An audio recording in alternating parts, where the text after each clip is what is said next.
semuanya, Assalamualaikum warahmatullahi wabarakatuh. Kembali lagi bersama saya, Thalita Salsabila, sebagai host di podcast PP Bintan Bercakap, dan juga bersama dengan dua narasumber yang berbeda, yaitu Bapak, boleh perkenalkan diri? Terima kasih Mbak Thalita. Saya perkenalkan dengan pantun boleh? Bismillahirrahmanirrahim. Saya Mujib, nama diberi, duduk berbincang, tukar gagasan. Cakep. Salam kenal saudara-saudari di podcast BP Bintan bidang pengawasan. Tepuk tangan dulu dong, mantap sekali pantun Bapak ya. Boleh, Bapak ada pantun juga enggak? Saya nggak ada pantun. Saya nggak ada pantun. Boleh perkenalan dulu aja Pak. Saya Muhammad Ridwan, Kepala Bidang Pengendalian Perizinan. Terima kasih. Oke, baik. Dengan Bapak Mujib dan Bapak Ridwan. Bagaimana kabarnya hari ini Pak? Alhamdulillah, sehat. Berkat doa kita. Alhamdulillah, senang mendengar kabar sehat. Apa kegiatan yang sangat menyibukkan akhir-akhir ini Pak? Karena saya anggota 4. Ya. Jadi saya perkenalkan dulu. BP Bintan itu mempunyai unsur pimpinan itu ada 6 ya. Oke. Pertama Kepala BP Bintan, Ya. yang kedua Wakil Kepala BP Bintan, seterusnya itu ada anggota-anggota. Jadi ada anggota 1, ada anggota 2, ada anggota 3, dan anggota 4. Saya sendiri anggota 4, membidangi tentang pengawasan, pengendalian perizinan. Kebetulan Pak Ridwan sebagai kabitnya. Oke.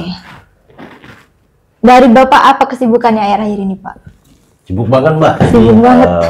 Apalagi menjelang akhir tahun kan. Iya. Kita masuk ke semester 2. Tapi masuk ke semester 2 kita banyaklah yang harus dilakukan terkait dengan evaluasi, monitoring, evaluasi, dan pengawasan ke setiap pelaku usaha.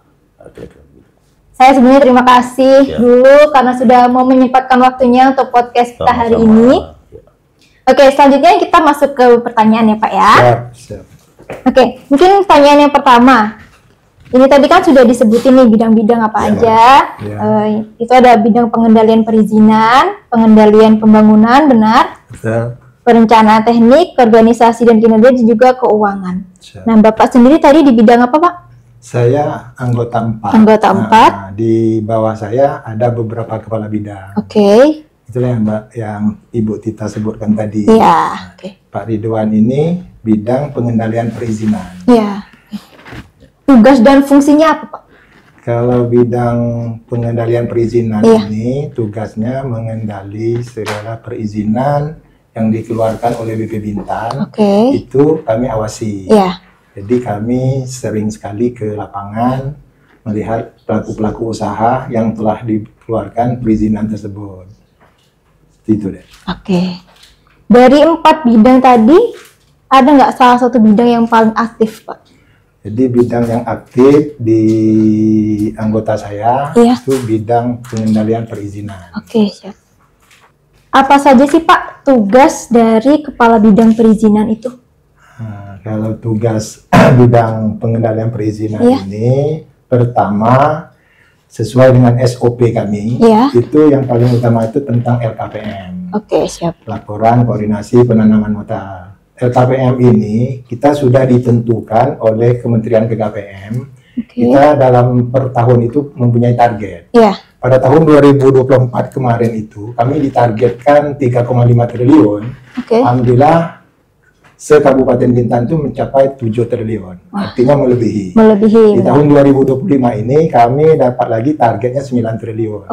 Siap. Jadi baru semester 2 alhamdulillah sudah mencapai 3,5 triliun. Alhamdulillah banyak sekali ya Pak ya.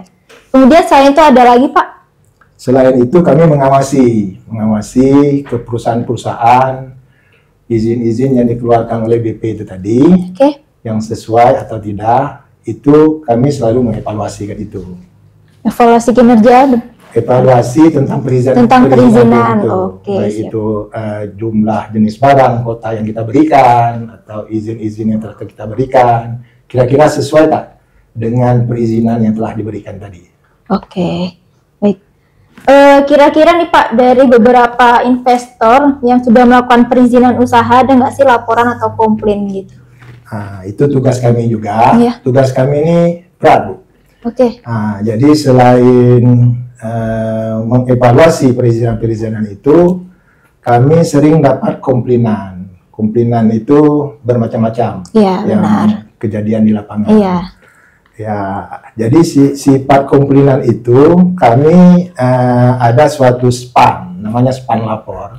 Jadi setiap komplainan masuk ke sistem span lapor itu. Jadi nanti di bidang apa ada yang mengkomplain itu, nanti kami berkoordinasi di dalam BP itu kan banyak. Iya, banyak bidang-bidang, benar. Jadi nanti itu yang menanggapi nanti. Oke, siap.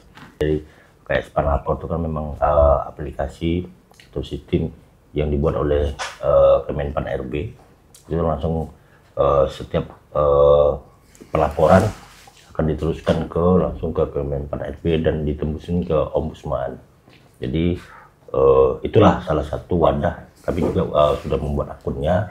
Itulah wadah bagi para pelaku usaha atau masyarakat untuk melakukan apabila ada laporan atau ada pertanyaan-pertanyaan terkait BP ataupun lain sebagainya.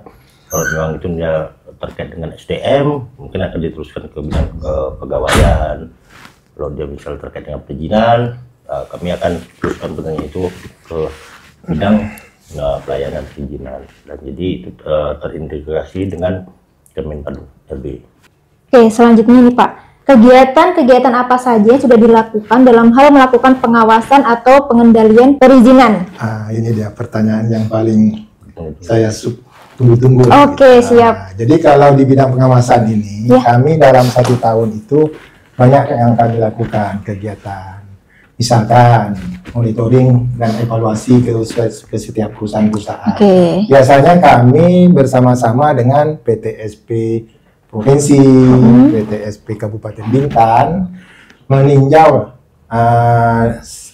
terutama tentang LKPM-nya. Jadi di LKPM itu kadang-kadang banyak sekali kesimpang siuran lah. Misalkan saya contoh di dalam suatu perusahaan itu yang tukang membuat laporan LKPM itu bisa terjadi dia resign sehingga tidak ada penggantinya yang diturunkan sehingga ini tidak menyambung. Sedangkan kami dari Kementerian BKPM itu diberi target. Jadi kadang-kadang tak tercapainya target itu kesalah membuat laporan pun bisa terjadi. Gitu. Itu yang pertama. Yang kedua, kami melakukan kegiatan sosialisasi. Siap. Karena peraturan pemerintah itu kan berubah-ubah nih. Iya, benar. Baik peraturan pemerintah maupun kementerian, kami harus memberitahu kepada pelaku usaha. Nah, itulah kami buat satu kegiatan, kami mengundang narasumber.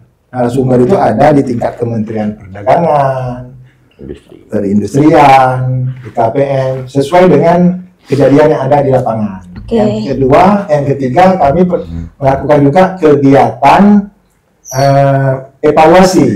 evaluasi permasalahan yang ada di dalam perusahaan tersebut. Itu juga pakai narasumber yang kami undang. Narasumbernya itu berdasarkan permasalahan-permasalahan apa yang kami hadapi di dalam monitoring itu tadi. Jadi banyak sekali yang kami lakukan di dalam pengawasan ini. Ada lagi Pak?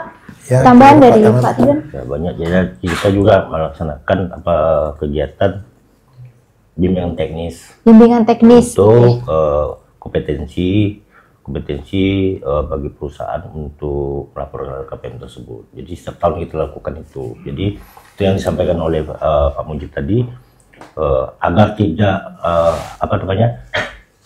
personil yang melaporkan itu yang di perusahaan-perusahaan berganti-ganti desain. Makanya setiap tahun kami selalu melakukan kegiatan tersebut biar tidak ada kesalahan dalam pelaporan, karena LKPM itu adalah itulah yang disebut dengan realisasi investasi. Jadi realisasi investasi yang ada di perusahaan tersebut dilaporkan melalui laporan kegiatan penanaman modal di LKPM.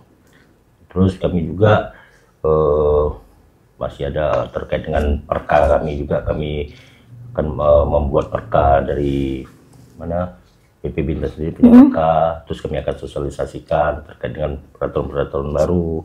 Ditambah lagi sekarang nih lagi ada perubahan lagi, PP 41 diganti dengan PP 28, dan diganti dengan PP 25, tapi untuk perka BKPM-nya mungkin segera masih masuk dalam rancangan perka,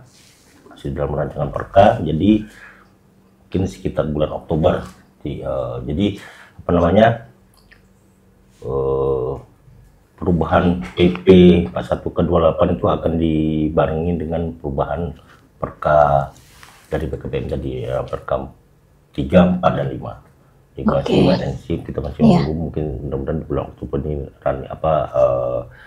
udah bisa dijalankan ya Pak. Dan kami akan mensosialisasikan itu. Dan ini ada untuk di tahun ini kami akan melakukan ada satu agenda kegiatan sosialisasi terkait dengan evaluasi itu tadi, permasalahan-permasalahan, dan kita akan menghadirkan sumber.